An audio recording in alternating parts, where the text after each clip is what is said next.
Mitakiasen. Namaste, all my relations. Sio. No. Yeah. Sio, all my relatives. Yeah, it's the middle of the night.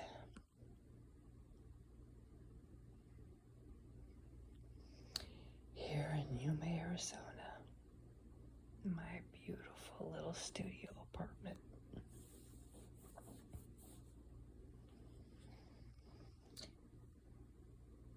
And, yeah.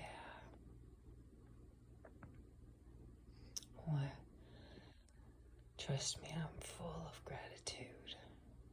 Gratitude for my aurora lights here, my little studio apartment, a beautiful fan that is working now, my little Rashini asleep here in the covers, my beautiful fire family and my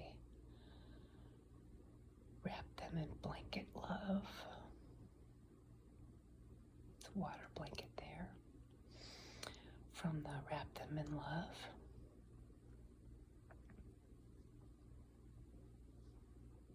And I have the other one above my head. I don't you can see it.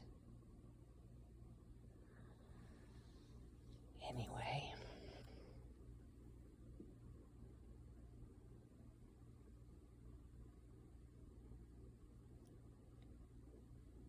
I guess what's on my mind in my ramble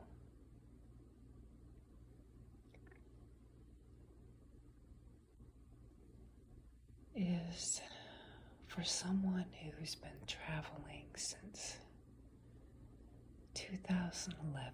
I stepped on my spiritual path in 2007. It's when I started getting clean and sober.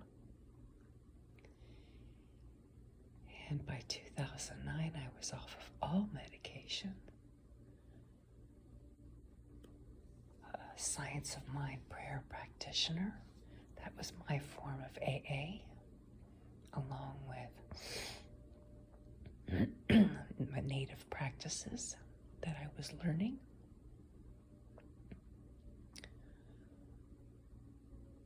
With the grandmothers. There's a grandmother full moon drumming ceremony once a month. So between that and the Science of Mind, I was completely clean and sober by 2009, off of all medications. By 2011, I had given away everything, sold the doghouse, the canine bed and breakfast and doggy daycare, hopped on my Road King and started traveling, and been with my gypsy spirit ever since, doing ceremony, crossed all 50 states. I did 50 states in 52 weeks, traveled the country several times moreover, went through India, spent 2.5 years total in India, was 5 trips over there. Sri Lanka, Singapore, pipe bundle, made it all the way around the world, literally, in a feminine direction. Excuse me.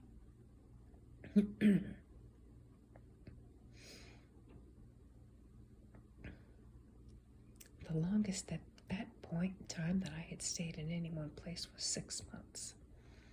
It was constant ceremony at an animal ashram. Come back here to the United States, traveled some more, doing ceremony after ceremony after ceremony. It was a constant ceremony. I mean, even traveling in between, I would stop every 75 to 100 miles and stop and do a ceremony and do an offering to all the directions, plant some crystals, and keep moving. Then I stopped in Deming, New Mexico, and was there for a year in ceremony with setting up a houseless shelter, resource center, and then was planted there for 2 more years during COVID before taking off again. Still getting to ride in between, taking those rides with the American Legion riders, and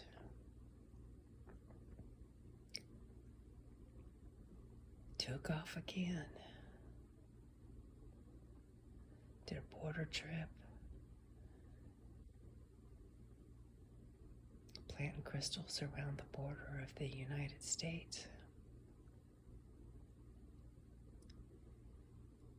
And now, when the election hit, I knew I needed to, just before the election, it's getting a little weird out there. And it was time to plant.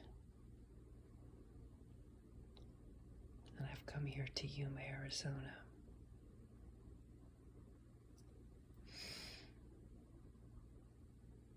Time for regeneration. I was just listening to one of my videos from 10 months ago where I was speaking about the regenerating, rejuvenating, coming back to the breath. And that's exactly what I'm doing right here, right now.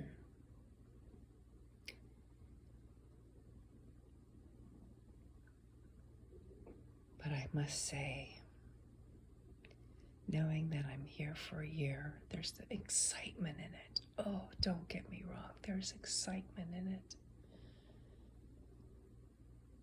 And I've been praying for this opportunity to plant somewhere I can call my own and work on some things that have been calling my heart.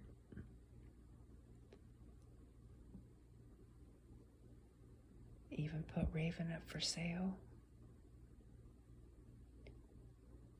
There was this part of me that was excited about putting her up for sale, knowing that the next motorcycle would come along at the right time.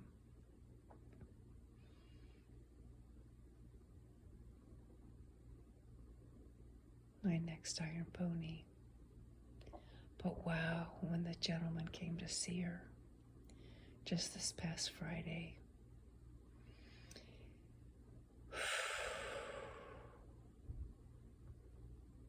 I was just getting over a kind of a sinus bronchial flu type of thing, working through some energies. And yeah, then it sent me into a bit of a flu bug. It had me prostrate for 48 hours. So for someone who's been used to going and traveling, and that was my sunshine, my freedom, my gypsy spirit. Even though it's exciting and what I'd been praying for, it's not easy. It's not easy.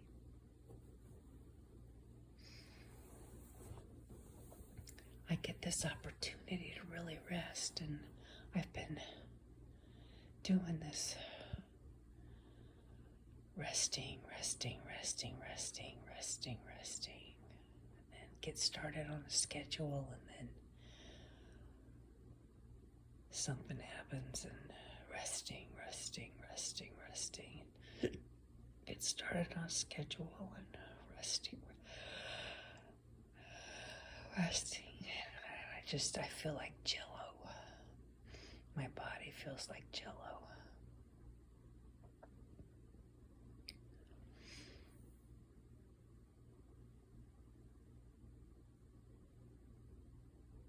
So yeah, there's a grieving,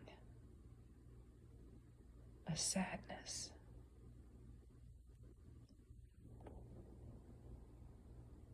Even though there's that underlying joy and excitement for what's next and wanting to get started.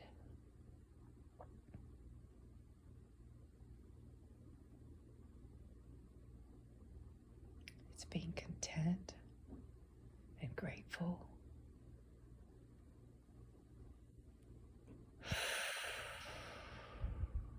And yet, allowing the sadness and the grief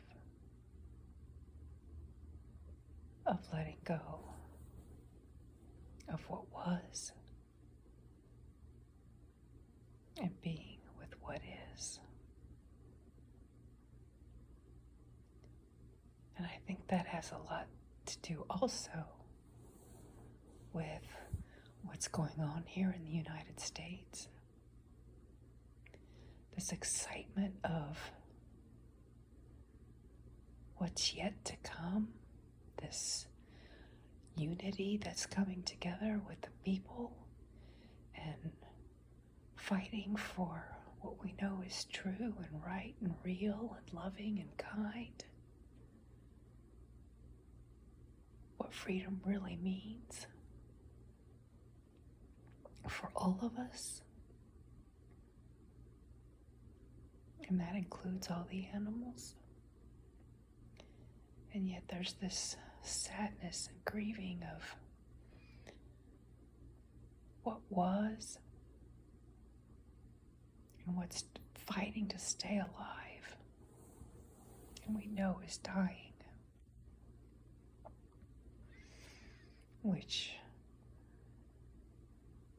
is kind of a hypocrisy with the United States. I mean, this country was built on genocide of the native people and killing off a lot of the animals. And slavery, suppression, both the colored people and women. And colored people being natives and blacks, or anybody not white.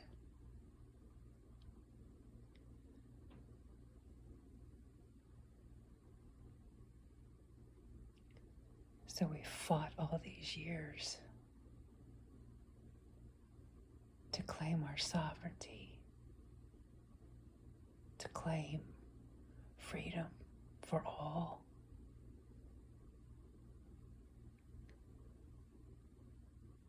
And at that last push, so to speak, of really stepping into it, when something knows it's dying, it fights and struggles to stay alive. When it's drowning.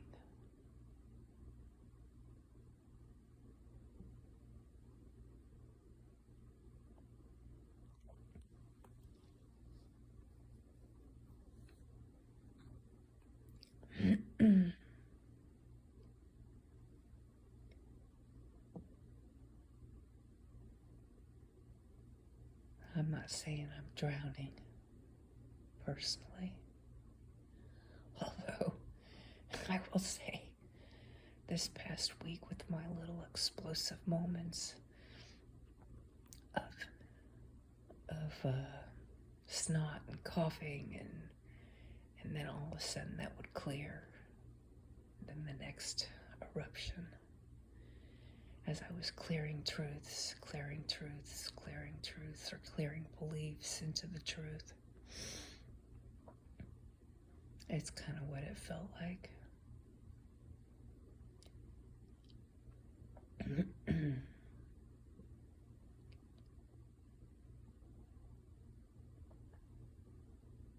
And we're each doing it on a personal level, as well as it's happening on a collective level.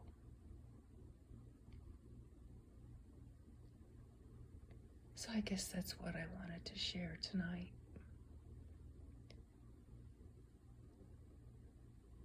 Kind of keeping me awake.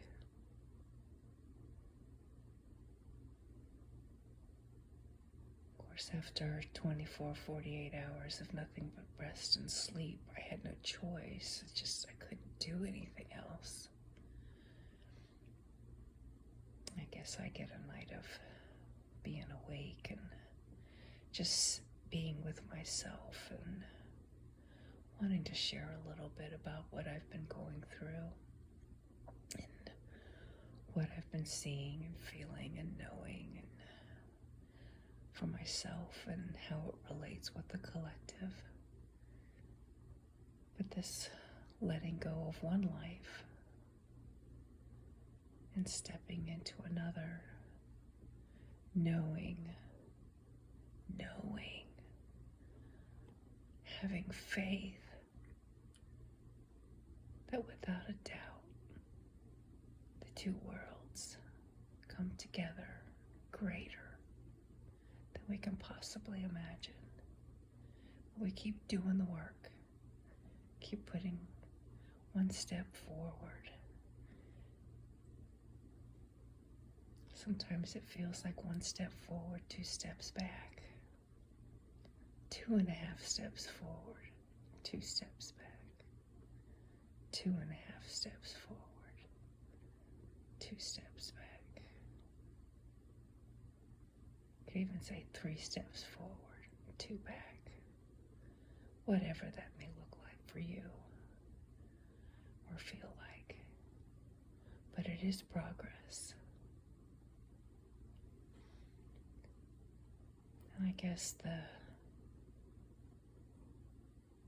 the key is to keep stepping forward and doing what is possible in each moment. And just being that peace. Being the peace that we wish to see in the world.